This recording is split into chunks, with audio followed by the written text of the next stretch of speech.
بسم اللہ الرحمن الرحیم.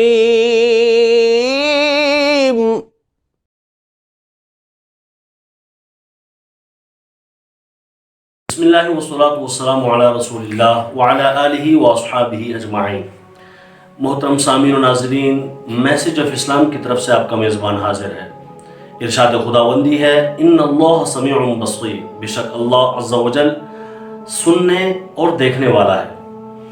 حضرت یوسف علی نبینا وعلیہ الصلاۃ والسلام جب 7 کمروں کے اندر زلیخا کے ساتھ تشریف لے گئے اور زلیخا نے کہا آئیے آپ کو زیارت کراتے ہیں جو کمرے بنائے گئے ہیں.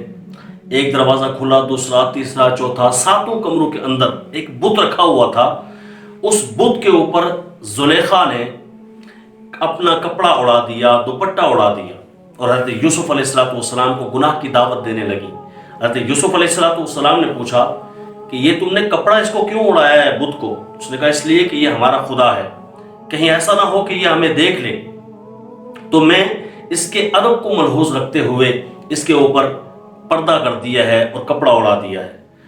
پھر بعد میں وقت گزرتا گیا. یقیناً آپ نے واقعہ سنا ہوگا کہ حضرت یوسف علیہ السلام نے بالکل دعوت گناہ قبول نہیں کی اور حضرت یوسف علیہ السلام بھاگے، تشریف لے گئے دروازے کی طرف.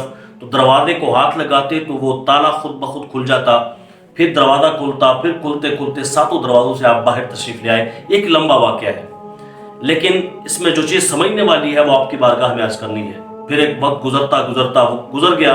اس کے بعد جب آپ کی شادی ہو گئی تو حضرت یوسف علیہ السلام نے جب ارادہ کیا زلیخا علیہ السلام کے پاس آنے کا، تو حضرت زلیخا کو دیکھا کہ وہ بھاگے جا رہی ہے. اور حضرت زلیخا کو بھاگتے دیکھ کر حضرت یوسف علیہ السلام نے فرمایا زلیخا میں تمہارا دل ربا نہیں ہوں؟ کہا ہاں کیوں نہیں، بالکل تم میرے دل ربا ہو. کہا پھر تم مجھ سے بھاگتی ہو، لگتا ہے محبت کم ہو گئی ہے. کہا نہیں، خدا کی قسم محبت کم نہیں بلکہ زیادہ ہوئی ہے. کہا پھر مجھ سے بھاگتی کیوں ہو؟ کہا اس لیے کہ ایک وقت وہ تھا کہ جب میں نے آپ کو دعوت دی تھی تو آپ بھاگے تھے، اور اس وقت میں نے جب کپڑا اڑایا تھا تو وہ اپنے اس خدا کے آگے اڑایا تھا جو جھوٹا تھا لیکن میں اسے سچا سمجھتی تھی، جس کی آنکھیں نہیں تھیں نہ آنکھیں ہونے کے باوجود اس کی خیالی آنکھوں کے سامنے میں نے ادب کا خیال کرتے ہوئے کپڑا اڑا دیا تھا کہیں وہ دیکھ نہ لے. آج تو اس خدا کے سامنے ہوں جو حقیقی خدا ہے، جو صحیح خدا ہے. اللہ رب العالمین مجھے دیکھ رہا ہے، اس کا ادب ملحوظ رکھا ہوا ہے، اس کا ادب سامنے آ گیا ہے، آڑے آ گیا ہے کہ میرا مالک جو بینا ہے، دیکھنے والا ہے، وہ دیکھ رہا ہے. تو شرم محسوس کرتی ہوں. اے کاش مجھے اور آپ کو لمحہ لمحہ اللہ رب العالمین کی یاد آئے کہ ہمیں ہمارا خدا دیکھ رہا ہے. پھر گناہ کا تصور تک مٹ جائے گا. پھر گناہ کا ہونا تو دور کی بات ہے، پھر گناہ کا ہونا تو درکنار، گناہ کے تصورات اور خیالات سے بھی انسان پاک اور پاکیزہ ہو جائے گا. اس سے سبق یہ ملتا ہے کہ ہمارے معاشرے میں جتنی بھی آج کے دور میں بھی پھیلی ہوئی برائیاں ہیں، ان برائیوں کا رزلٹ اور نچوڑ نکالا جائے تو نکلے گا کہ کیسے یہ برائیاں 4 دانگے عالم میں پھیلی یا 4 سو پھیلی یا ہمارے معاشرے کا حصہ بنی، کہ ان میں ہمارا کردار ایز اے مسلم ہمارا کردار ہونا چاہیے تھا کہ ہمیں ہمارا رب دیکھ رہا ہے، ہمارا رب ہمارا خدا دیکھ رہا ہے، اور اس کا ادب سکھایا جاتا. اور اس کا ادب بزرگان دین نے یہی بتایا کہ جناب اللہ کا ادب یہ ہے کہ اللہ تمہیں لمحہ لمحہ دیکھتا ہے.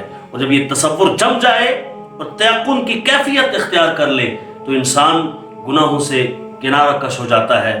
آج بھی اگر یہ تصور میں اور آپ جما لیں تو یقیناً اس ادب کو ملحوظ رکھتے ہوئے اللہ رب العالمین کا قرب پانے میں ہم کامیاب ہو جائیں گے. اس کے حبیب لبیب صلی اللہ علیہ وآلہ وسلم کی اطاعت میں آگے بڑھنے کے لیے ہمارا دل آمادہ ہو جائے گا اور ہم آخرت کی طرف اچھا رجوع لانے والے بن جائیں گے، آخرت کی طرف سوچنے والے بن جائیں گے اور آخرت کے لیے تیاری اور اس کے لیے زیادہ راہ اکٹھا کرنے والے بن جائیں گے.